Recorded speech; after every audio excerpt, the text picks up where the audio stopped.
It is 2:03 p.m. I'm Joy Hollingsworth, Chair of the committee. Clerk, will you please call the roll? I will call the roll. Councilmember Kettle? Here. Councilmember Rivera? Present. Councilmember Strauss? Present. Council President Nelson? Present. Chair Hollingsworth, I am here. There are 5 present. On the agenda today, we are looking at potentially passing 5 ordinances, including 3 ordinance packages from SPU. We're starting with Memorial Stadium, and the committee will decide on the executing various interlocal agreements for Memorial Stadium, which we're really excited about. We also will consider Seattle's IT formal cable franchise renewal proceedings with Astound. The resolution we vote on today will pertain to the implementation process, authorization and implementation process. And lastly, SPU is back for a decision on a 3 ordinance package of the legislation to increase system development charges, also known as utility connection fees, and their intent to use the additional revenue to cost sharing in utility projects with some developments require to build. We're going to address any outstanding questions before we vote on the ordinance, including the 2 amendments as well. So we do have 2 amendments to that ordinance. We are going to now consider the agenda, and if there's no objections, the agenda will be adopted. Hearing none, the agenda is adopted. Now we're going to have public comment, and then I'll share my chair's comments for after public comment. We're going to have public comment, so we're going to open up the hybrid public comment period. Public comment should relate to items on today's agenda or be within the purview of the committee. Clerk, how many speakers do we have? Currently, we have 3 in person and 2 remote. Awesome. Thank you so much. Okay, everyone's going to get 2 minutes, and the public comment period will be moderated in the following manner. I'm going to read the instructions. Speakers will be called in the order in which they registered on the council's website and the sign-up sheet available here in council chambers, starting with in-person speakers first. If you have not registered to speak but would like to, you can sign up before the end of public comment period on the council's website. The link is listed in today's agenda, or you can sign up or you can do it on the sign-up sheet. When speaking, please begin by stating your name and the item you are addressing. Speakers will hear a chime with 10 seconds are left with the allotted time. So remember, that chime is not the end of your time. You still have 10 seconds. If speakers do not end their comments at the end of the allotted time provided, the speaker's microphone will be muted to allow us to call the next person, so we make sure that everyone has the same allotted time. The first speakers for in-person public comment will be, I'll have our clerk call those folks, and we will get started. Thank you. First speaker for in-person public comment is Alex Zimmerman, followed by Alan Newstead. Mr. Zimmerman, just a reminder, we are not doing the Z Kyle and Nazi sign. Yeah, I make request to clerk, you know what is mean about what is you talking. So right now they supposed to give me answer why is going on and who's liar. Yeah, I only want to understand who's liar. We consider the Nazi sign a hate speech, and we're not going to sit for that. I have everything right now, complain week ago. So we're looking what is a clerk will be answered. We'll start. Can we start the timer? You and me. Don't worry. We'll answer. We're looking what's happened. Okay. Sie Heil, my dirty damn Nazi fascist bandita and junta. Stop the timer, Mr. Zimmerman. That is hate speech, and your time. We're not going to tolerate that. So can you continue your comments? I don't understand why you mean hate speech when U.S. Supreme Court Time. for many years talk. You can do in everything. What is I doing? Where is the problem? And I give this to you before. So why you interrupt me? In talking about Jew in Seattle, Jew don't have Seattle. Jew have only Judas. I'm sick from this. So I want to speak about this because it's very important, because I want to speak about school. You spend $1 million for stadium, for make happy people who fun. Is this fun? But as you fix this stadium, will be have corporation who sold ticket. So children have a problem to us. You spend $1 million for stadium, And I talked about this many years ago. Fun, football fun, one fixed stadium, open a bank account, put money in doing this. Why you take money from children? You are a real Nazi pig. It's exactly who you are. And number two is about Comcast. It's absolutely idiotic situation. They charge for people like me $40 per month for internet only. I disable low-income men, and I cannot do nothing. And I talk about Comcast around all council, you know what it means, 100 times. They supposed to be doing. You so dirty, you're not stupid. You care only about your present here. This is what I mean. When you make decision about $10 and corporation will be pay additional money, everybody will be happy. You don't want doing this. It's very simple. By definition, you are real bandita. You understand what does it call you?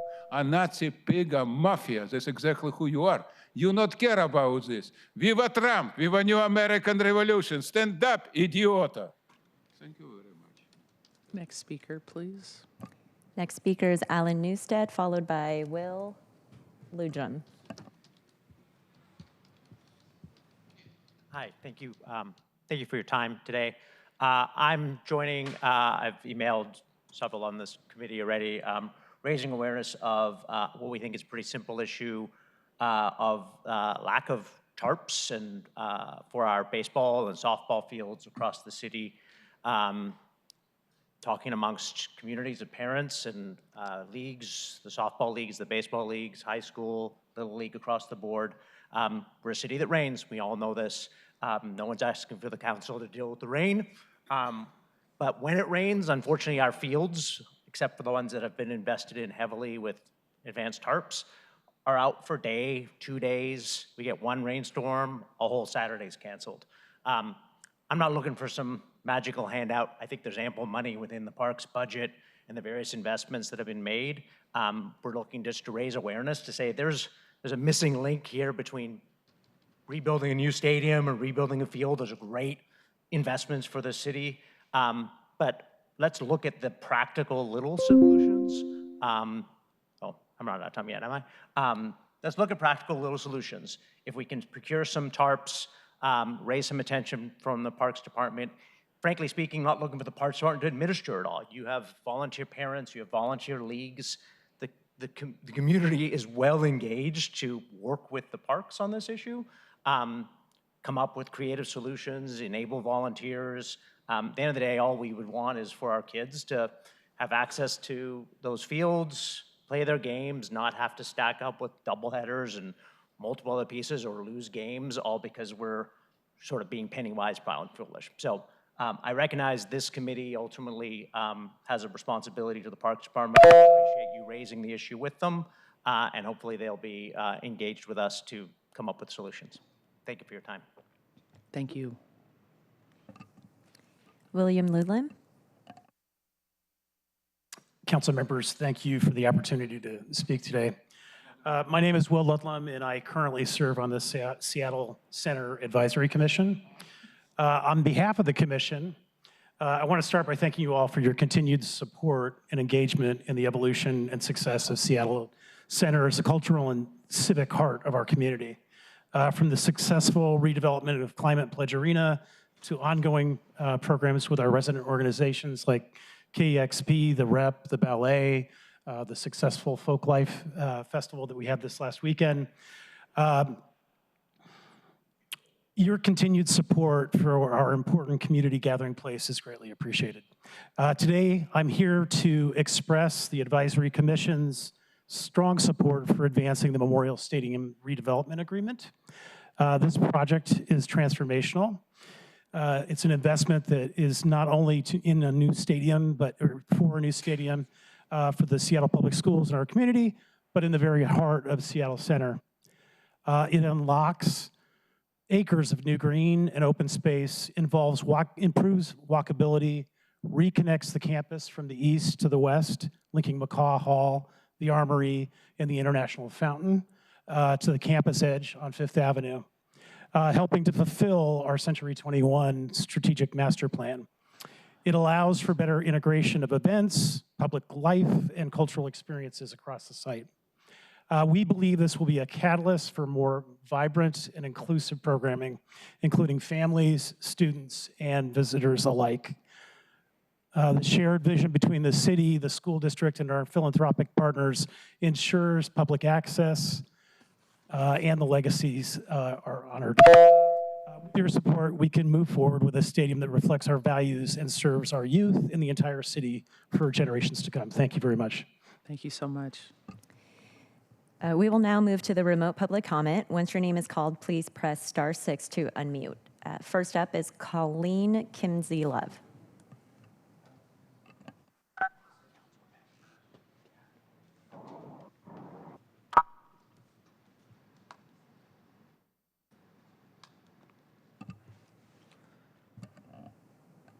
Colleen? Hi, my name is Colleen Kimsey-Love.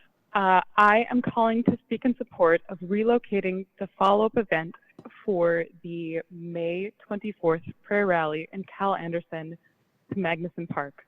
The mayor's office, the Seattle Police Officers Guild, and local faith leaders have spoken against the circumstances of the previous event, and I and many others in the LGBTQ community think that a different context would reduce the risk of violence, arrest, and burden on the Seattle Police Department.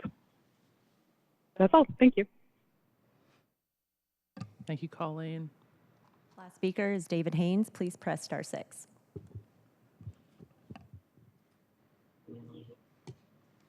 Hi, David Haynes. Why didn't the mayor and the council, especially District 7, ask the Kraken to help finance the Memorial Stadium? I thought there was supposed to be more of a benefit for Lower Queen Anne to be redeveloped proper instead of the same slums with a different neon sign that really didn't benefit the community as much as it was supposed to. And, you know, I think they get like $100 million in tax-free money or something, or no, tax discounts or something. That doesn't seem right. I think y'all need to revisit that. That said, I'm starting to think that there's some real district leaders who don't have the best interests of community, but they got self-dealing interests. And I want to know, where is the law that puts an end to the LGBTQ community's masturbation and nakedness that wants to take their private personal lust and dump it onto the whole of community, publicly displaying themselves, bothering children and adults? Where is that, huh? I don't see any rush for that. I see a capitulation to the same mean-spirited, evil voting bloc.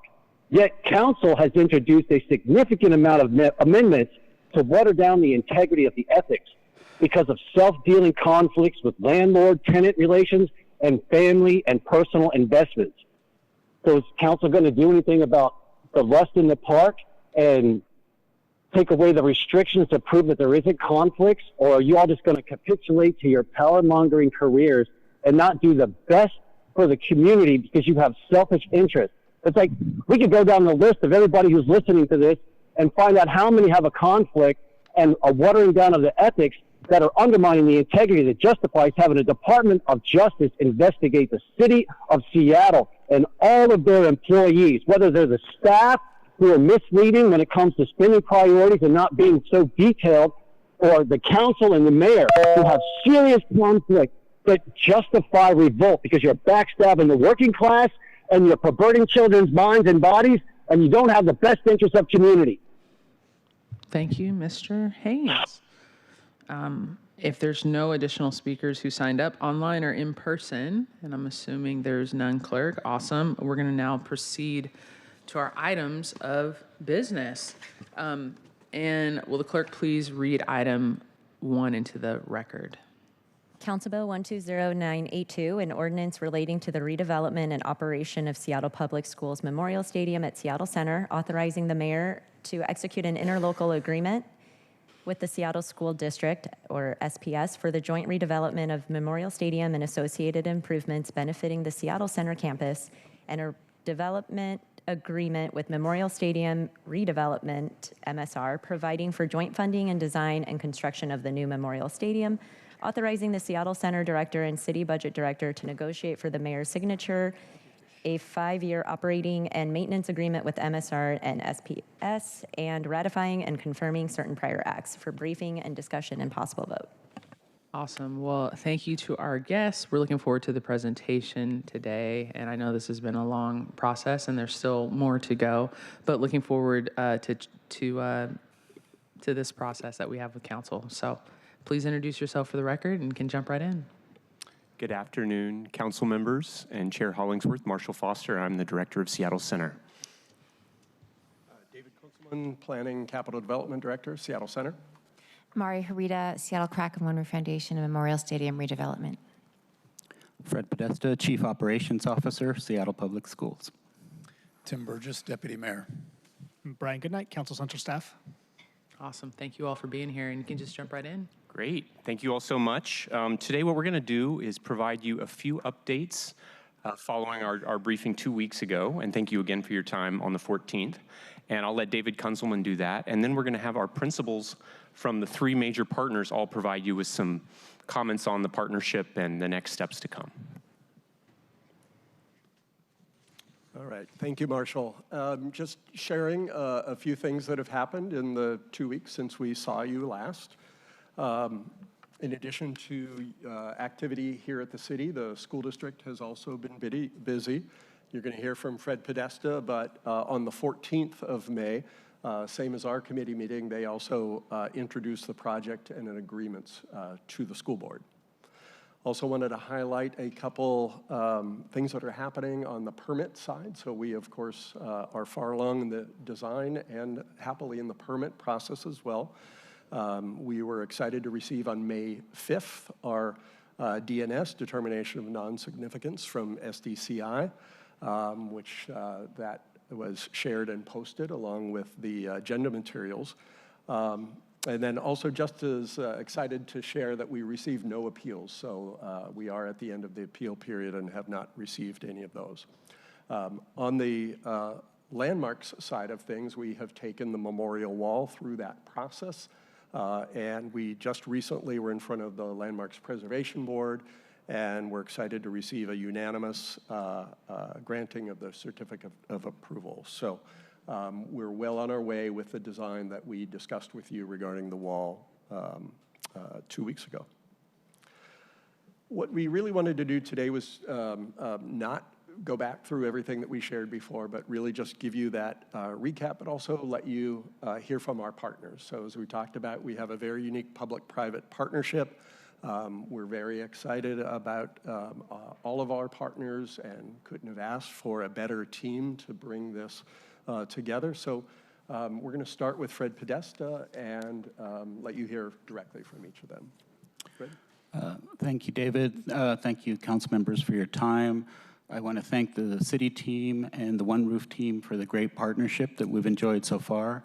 As David mentioned, our team introduced, the district team introduced a potential partnership to the school board on May 14th. They were very enthusiastic. We reminded the school board that in many ways, this is an extension of a partnership we've had for many, many years. The land that the stadium resides on was conveyed to the district for $1 in 1946. The stadium was built with a proviso on the deed that we always use the facility for student athletics if it stays in district ownership. And Memorial Stadium has been a site for scholastic athletics and community events in all that time.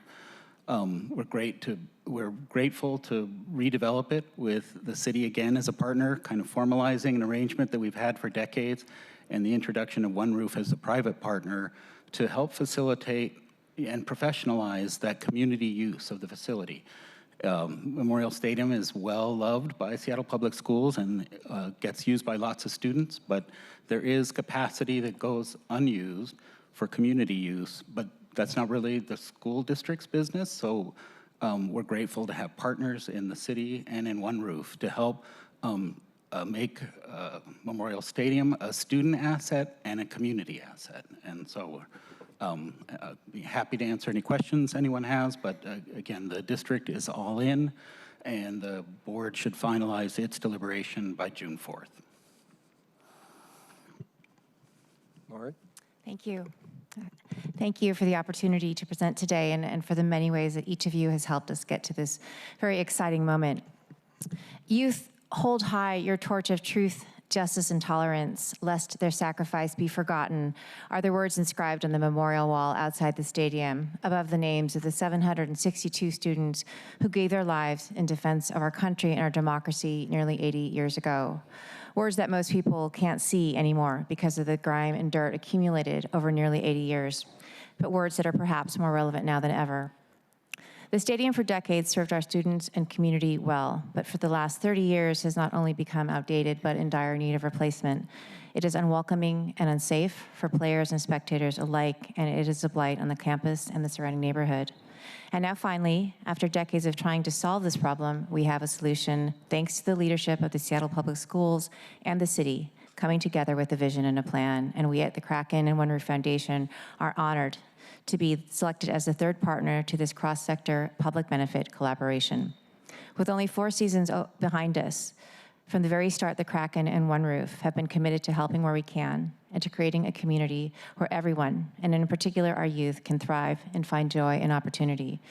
We know how important Memorial Stadium has been to nearly 8 decades of students, and we want to ensure it continues to play that same important role for the next generation and generations.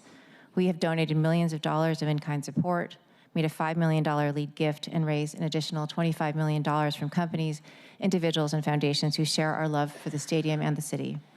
The new Memorial Stadium will be a symbol of unity and community and a shining example of what we can achieve when we work together with a shared North Star. So thank you again, and my colleagues and I are happy to take questions. Awesome. Deputy Mayor Burgess. Yeah, thank you very much. It's exciting for me to be here because we have been talking about this topic for 20-some years, if not longer. And in late 2017, I had the privilege on behalf of the city to sign a letter of intent with the school district to start this process formally. And the school board president at the time, Leslie Harris, played a key role in reaching that agreement. And today we're close to all of these efforts coming to fruition. As you know, this is truly a public-private partnership. The school district contributing $66.5 million, the city contributing $40 million, the One Roof Stadium Partnership and local philanthropists, as Mari just mentioned, contributing $30 million. We are going to create a new state-of-the-art community stadium to serve Seattle students and all of our community. The city's investments in this arrangement are well protected because the One Roof Stadium Partnership has agreed to carry all of the risks associated with a project of this nature, and then to operate the completed stadium as a not-for-profit facility. Unlike today, the new stadium will be fully integrated with Seattle Center. We're gaining more public space and the new maintenance and storage facilities for the center, allowing the center to stop the off-campus lease that they have for those facilities, saving about $500,000 a year. After you act on this legislation and the school board finishes their consideration in just the next 2 weeks, we will celebrate the wonderful groundbreaking for this new stadium on June 26, and you will all get an invitation to join the mayor at that event. Thank you. All right, thank you all. I just want to hit on a couple of the points that were just made in terms of next steps. We're sharing with you, as was mentioned, if we are to full council next week, if we're lucky enough to be there, we will be followed by the school board. And the school board also has a possible vote on their docket, and that is their regularly scheduled June 4th meeting. And then the happy note that Deputy Mayor Burgess shared, we are working on an agenda of events during the day for June 26th. The groundbreaking that was shared coming together nicely, 10 a.m. in the morning, but also leading to a much larger open house and celebration. And at this point, we're really thinking about the opportunity for the public to come back and see the stadium one more time. We've heard lots of wonderful stories, lots of memories, and so we have heard from a number of people who are looking for an opportunity to come and share those with their families. So that's really the intent of that event. We'll certainly be there to share information on the design as it sits now and what to expect during construction, but that should be an important day for all of us. We will be following that immediately. July 1st, we're anticipating our notice to proceed to begin the various elements that get us ready for demolition. So starting right in mid-25, which should have us at the finish line of construction by certainly by the end of 2027, with our goal to be done mid-27 and be ready for the year.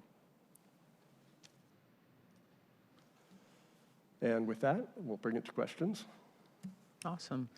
Thank you all so much. We'll pause here to see if there are any questions. I know that a lot of my council member colleagues had briefings, and also we had you all come to committee for the last, came to committee the last committee. That's not the proper English, but sounds good. Councilmember Kettle, I see your hand is raised. Thank you, Chair Hollingsworth, and I just wanted to take opportunity to first say that the 26th is already on my schedule, so it's been blocked off. Don't tell the PSRC. There's always a conflict with us, but this is so important, and for me, it's been something, as you know, that I've been engaged on since January of 2022. So I just wanted to take the opportunity from that experience when I went to the site as a veteran, as part of the VFW Post 3063. Thank you to the school district, because at the site at that point was in dire need of a lot of work, to include cleaning up, and Pat McCarthy and the team really took care of the trash and all those kinds of aspects of the challenge. So I really appreciate that, and I've said this before, but I want to take the advantage of doing it here on the dais. Also, the Seattle side, the government side, you know, with Deputy Mayor Burgess, and then Mr. Foster, Director Foster, you know, from the Mayor's office and Seattle Center, working together on fixing the issues of this antiquated site. And so I really appreciate that, and it's really interesting now to be engaging with you from this perspective. And then finally, I just wanted to give a really big shout out, particularly because you know, I always listen to public comment, and clearly the public comment today did not realize, didn't understand what One Roof Foundation is, and what an incredible effort it's been to bring together the philanthropic, you know, community, you know, the Kraken and the arena, but then the broader community coming together in support of this, and rounding out and pushing over the top the ability to have an even better end result. And so I just wanted to say thank you directly. Please pass it to all those that you're working with, because it's incredible, and it's really nice to see such a partnership, you know, first with the city and the school district, but then also this public-private piece together. So thank you very much. And since Mr. Goodnight's at the end, I also want to say thank you for his great central staff briefing memo, backgrounder. But since I've been engaged on this along the way, it's really a fantastic place to be right now. So thank you very much.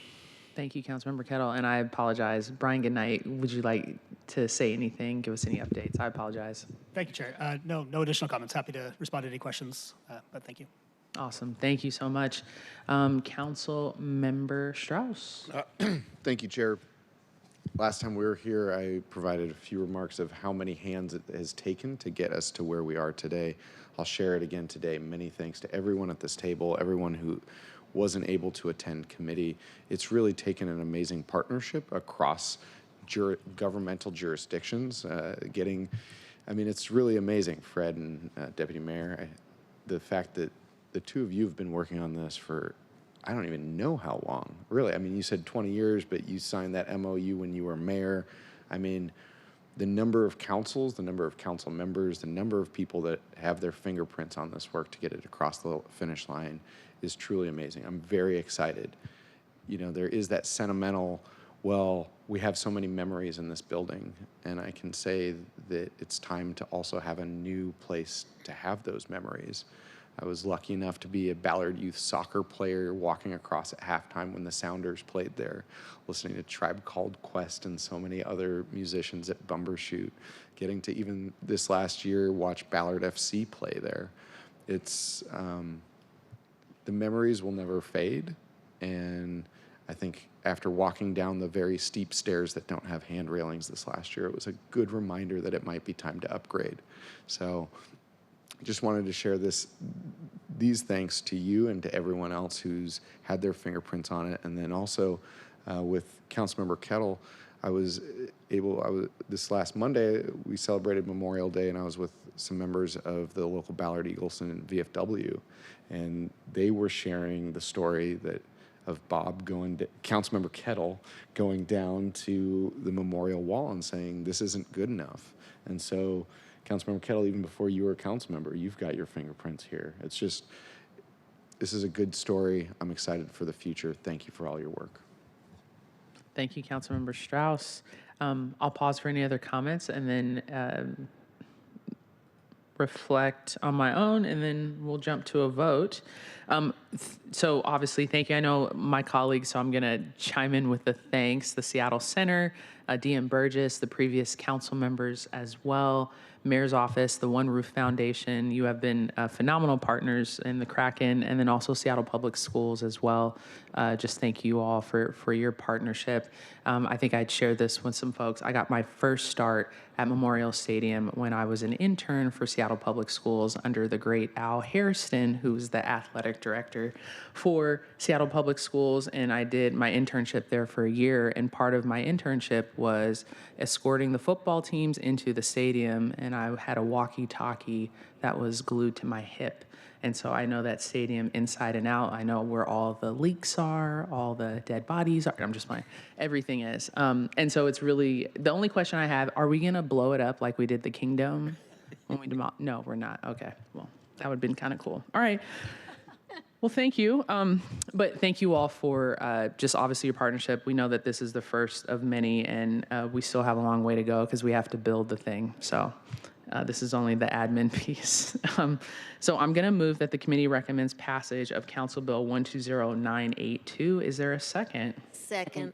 There is a second. It has been moved and seconded to recommend the passage of Council Bill 120982. Will the clerk please call the roll for the Oh, Councilmember I apologize. Before we go to I did not see your hand. Council President Nelson. Thank you, and I'm sorry to ruin the flow. I just want to note that this visual on this slide really does show the potential. That's a major asset in our city that has been, I said last time that I doubt that I think that probably a lot of people don't even know there is a stadium right there next to the Seattle Center, but this really does show a treasure or an asset that people, that we are fortunate to have, and it's the redevelopment that will bring it to light and allow for much more uses. And at some point, I'd love to know, will the improvements allow for its use to be more often or for different things? You don't have to talk about it right now, but I'm just really looking at this and excited about the potential that is being uncovered and let loose here. So thank you very much for all of you working together. Awesome. Thank you, Council President. And Clerk, will you please call the roll on the committee recommendation of Council Bill 120982? Councilmember Kettle? Aye. Councilmember Rivera? Aye. Councilmember Strauss? Yes. Council President Nelson? Aye. Chair Hollingsworth? Yes. There are 5 in favor, none opposed. Awesome. The motion carries, and the committee recommendation will be sent to the Tuesday, January 3rd, 2025 City Council meeting. And you'll also give Chris Daniels something positive to report on on his channel. Thank you so much. All right. Now will the clerk read item agenda number 2 into the record? Agenda item 2, resolution 32171, commence Astound Cable franchise renewal for briefing, discussion, and possible vote. Presenting is John Morrison Winters from Seattle IT. Awesome. And so thank you. So we have Astound coming, or not Astound, sorry. We have our IT coming, I apologize.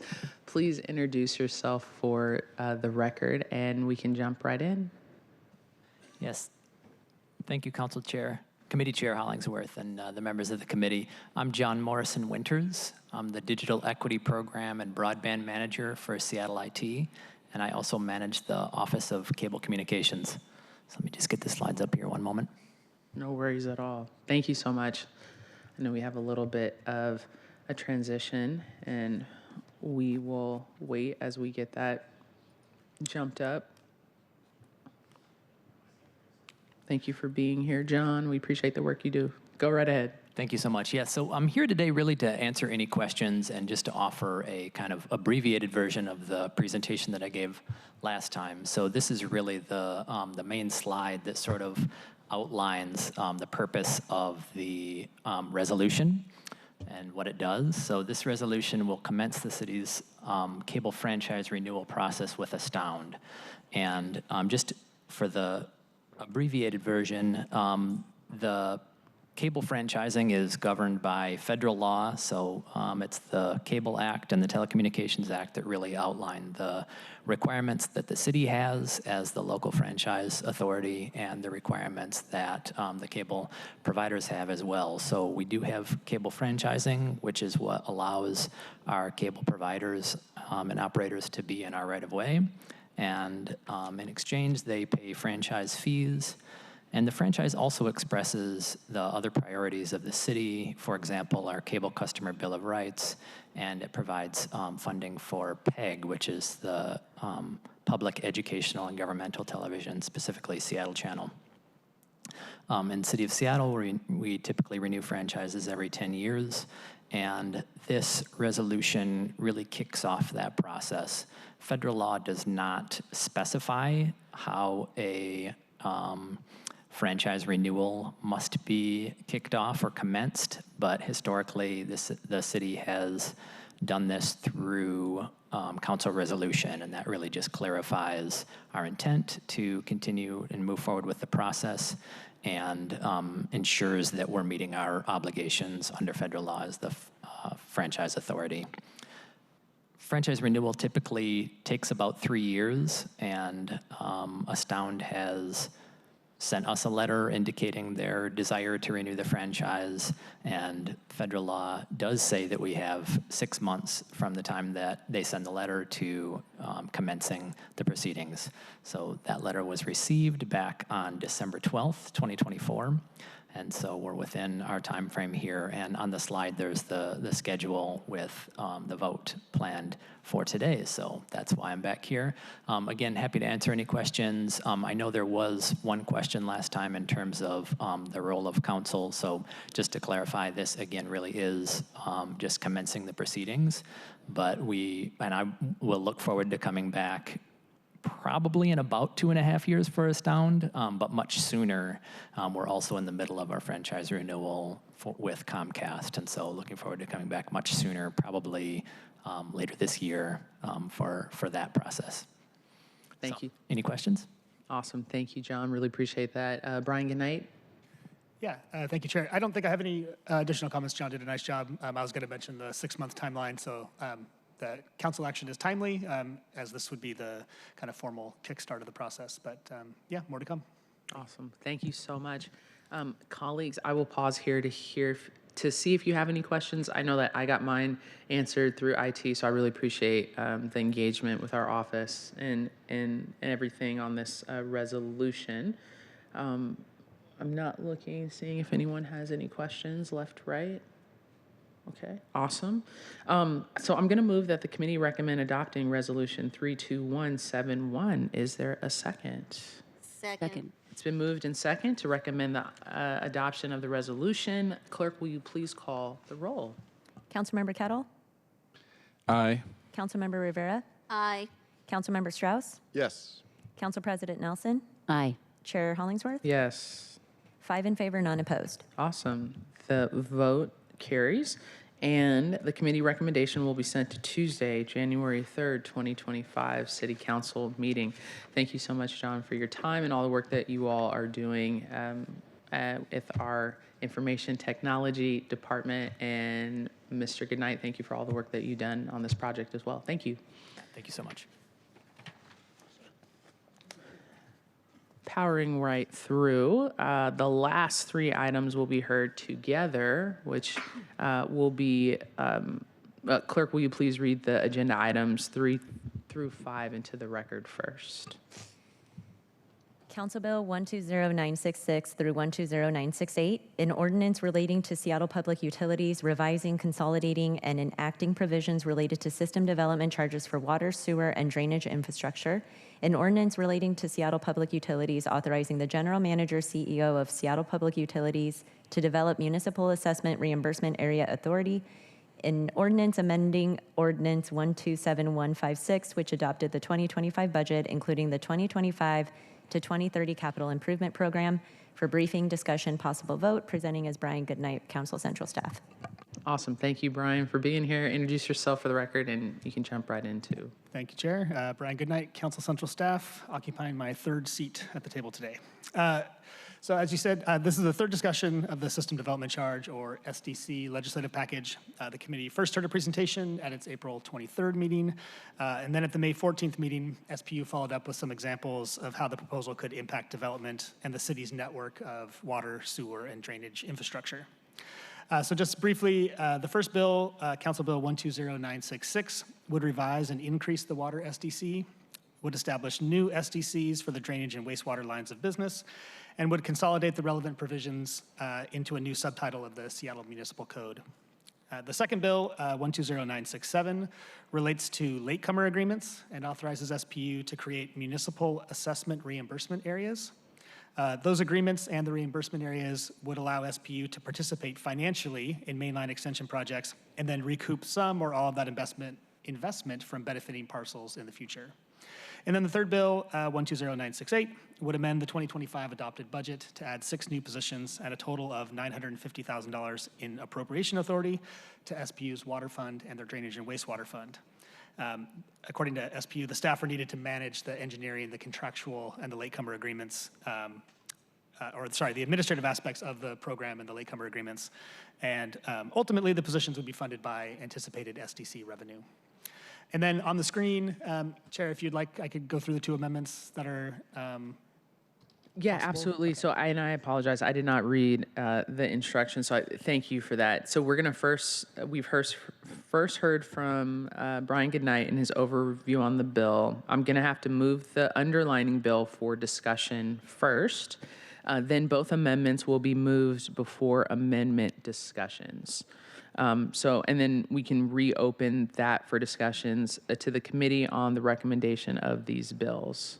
I know that was a lot, so I'm going to go ahead and move Council Bill 120966. Do I have a second? Second. Thank you. Second. And I'm going to move to amend Council Bill 120966 as presented on Amendment 1 on the agenda. Is there a second? Second. Thank you. It's been moved and second to amend the bill as presented on Amendment 1. And so, Mr. Goodnight, Amendment 1. Great. Thank you. Thank you. This one will be brief. This is a strictly technical amendment to make a correction, just to correct a drafting error that was included in the introduced bill. So as you can see on the screen, it just strikes out the words system development and 2 commas. This section, the reference to system development was actually moved to a different section, so it's no longer needed in the title. And that is it. Awesome. Colleagues, this is a technical amendment that I'm sponsoring, that our central staff and worked with Seattle Public Utilities to get this corrected. It's a simple technical one, and so I'm going to, are there any other comments regarding this amendment? Left and right? No. If there's no comments, I'm going to have the clerk please call the roll on amendment number 1 to Council Bill 120966. Councilmember Kettle? Aye. Councilmember Rivera? Aye. Councilmember Strauss? Yes. Council President Nelson? Aye. Chair Hollingsworth? Yes. 5 in favor, none opposed. Awesome. Thank you.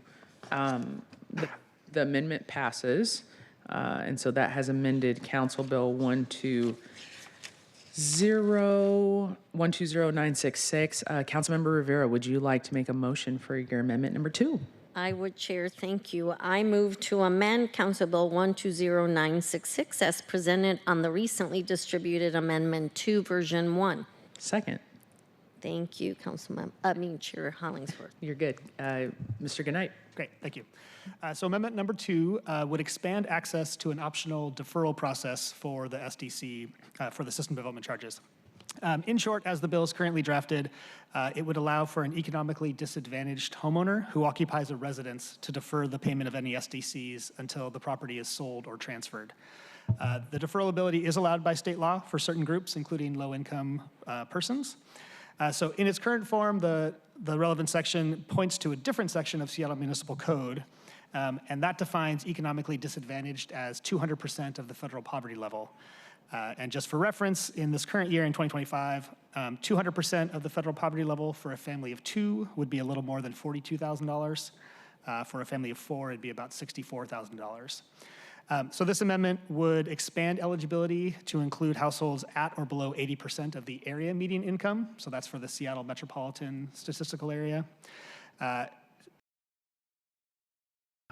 In 2025, 80% of AMI is about $97,000 for a family of 2, so about $55,000 more than the federal poverty level standard, and about $121,000 for a family of 4. The amendment would also make some changes to allow participation for accessory dwelling units, or ADUs, and for any dwelling units on properties owned as neighborhood residential.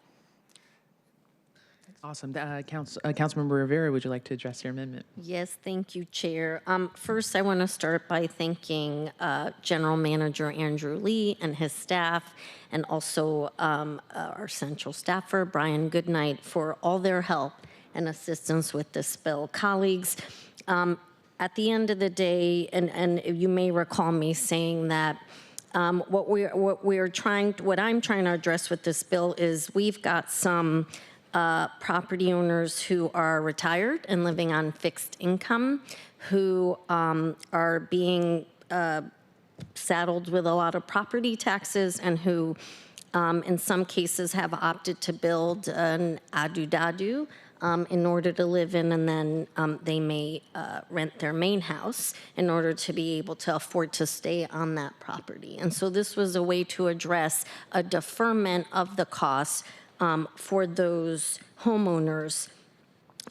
We generally and often use 80% of area median income for a lot of the subsidies that we use at the city. So this is in keeping with what we often use as the AMI for a subsidy. General Manager Lee and I had many conversations about this, and we explored many different ways of helping this retired fixed income population.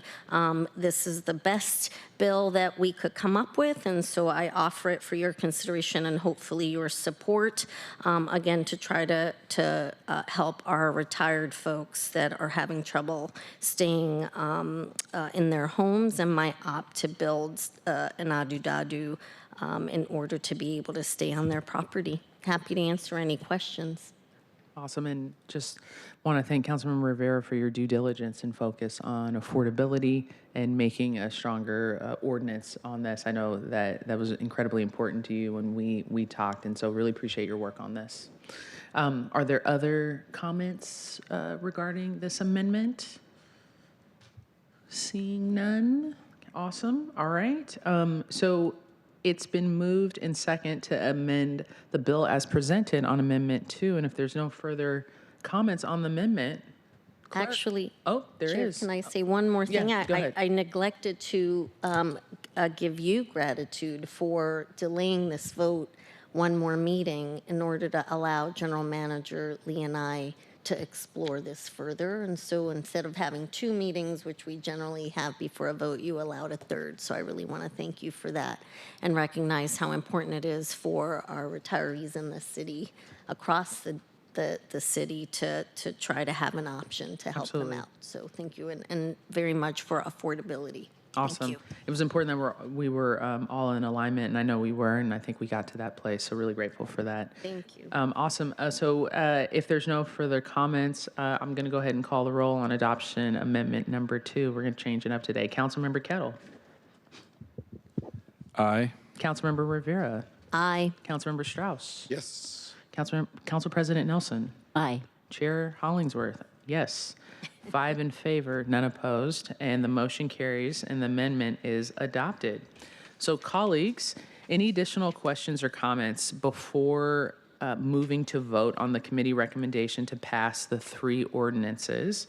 When we are ready to vote, I'm going to move each bill separately, and I will pause here for any comments anyone wants to make. Awesome. Council President Nelson. I have to say, it did take me a while to come around to this legislation because it did seem as though the city was externalizing costs to projects that weren't directly benefiting from the system upgrades. But I really do have to say that having worked through my questions with staff and really reading through the documents closely, I have to say that we have a housing and affordability crisis here. And so what I'm looking at this, the angle through which I'm looking at this legislation is anything that does unlock those, the possibility to build more housing on lots that would have ordinarily been off, just basically out of question for developers because of the expenses of the infrastructure costs that would be associated with bringing it online. To me, that is the prime benefit of this legislation. So I just have to thank you very much to our central staff for helping me understand the benefits, and also to SPU for making this come forward and you working it and giving us extra time. Thanks. Awesome. Thank you, Council President Nelson. Councilmember Rivera. Thank you, Chair. I concur with Council President Nelson. I struggled with this legislation only because for the folks that are building now, this will be a higher cost until we can build up the fund in order to tap that fund for development. And that is always a hard decision, which is why I was exploring a way to help those homeowners that might be saddled with the upfront costs as much as we could. I will say that this has come up before in other administrations, and we seem to be, because it is a hard decision, we've kicked the can down the road a number of times, and the reality is our infrastructure is struggling. And so this is a way to be able to expand that infrastructure. We do need more housing across the city. And so, we often have to make really hard decisions for the greater good and for the expansion of housing across the city. So it is not a decision that I am making lightly, which is why, like I said earlier, I was looking for ways to make this affordable for the folks on the front end as much as we could, given the legalities around all of this.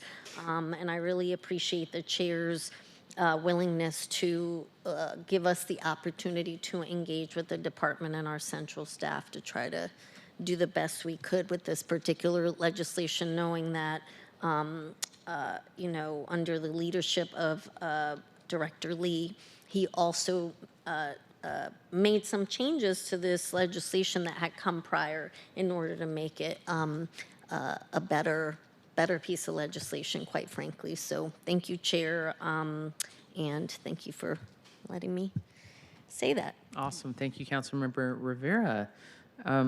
And also want to thank SPU. I know you all are in the audience. Thank you for all your work as well during this process. So I'm going to move that the committee recommends passage of Council Bill 120966 as amended. Is there a second? Second. Second. It's been moved and second to recommend passage of the bill. Clerk, will you please call the roll on the recommendation that the bill passes as amended?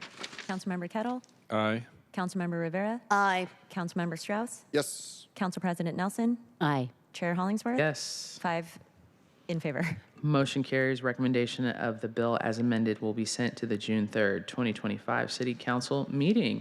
I also move that the committee recommend passage of Council Bill 120967. Is there a second? Second. Awesome. There's second. It's been moved and second. And recommend passage of the bill. Will the clerk please call the roll? Councilmember Kettle?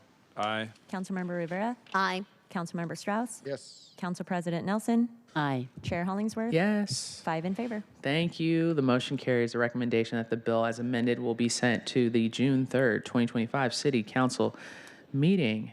I'm going to also move that the committee recommend passage of Council Bill 120968. Is there a second? Second. It's been moved and seconded, I said that right, seconded to recommend passage of the bill. Will the clerk please call the roll on the bill? Councilmember Kettle? Aye. Councilmember Rivera? Aye. Councilmember Strauss? Yes. Council President Nelson? Aye. Chair Hollingsworth? Yes. 5 in favor. Motion carries. The recommendation of the bill as amended will be sent to the June 3rd, 2025 City Council meeting. Thank you, Mr. Goodnight. Thank you, SPU, for all your help and due diligence, and looking forward to sending that to full council for a vote. Thank you, everyone. Before I end, and we're at a record time of 58 minutes for our meeting, I know this is the Parks Utility Technology Committee, and I made comments yesterday at the full council meeting regarding a statement I made about the events that happened this past weekend at Cal Anderson Park. I want to reiterate my stance that hate has no place in Seattle. And we will always, and I know that our office will, and we have responsibilities as elected officials to protect the freedom of speech. That is in our Constitution, and that's what we have to uphold. I also know that we have to protect community from hate speech. And when, unfortunately, when I hear things that are said in a rally that gays are dark, that LGBTQ community are evil, and that gays are vile, and information that comes out from folks, and we use religion to weaponize a certain agenda, that is unfortunate. And when you try to express your dominance over another individual or another being based on race, gender, ethnicity, who you choose to love, anything of that nature, and you think you are higher than them, that you are more dominant than them, or that you are greater than them, or they're going to go to hell and you're going to go to heaven based on those comparisons, just because you as a person doing that judgment, that is considered hate speech.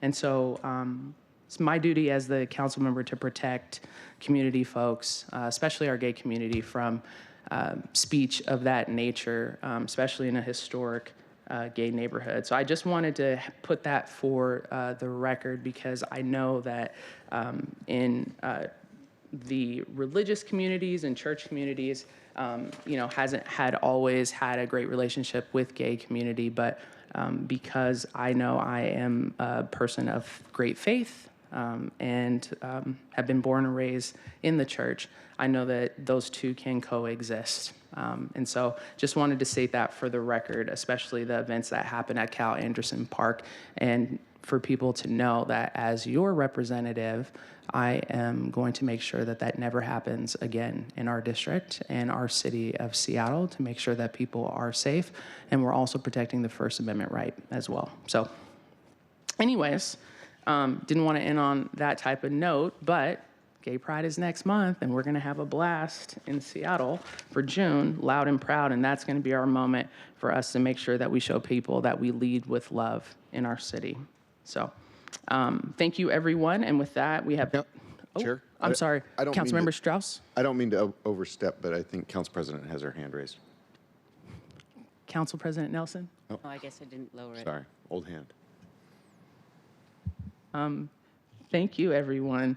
And with that, we have no other items on the agenda. If there's no further business, this meeting is adjourned. This concludes our May 25th meeting of Parks, Public Utilities, and Technology Committee, and our next meeting is scheduled for Wednesday, June 11th, and that's at 2 p.m. Hearing no further business, it's 3:02 p.m. This meeting is adjourned. Thank you.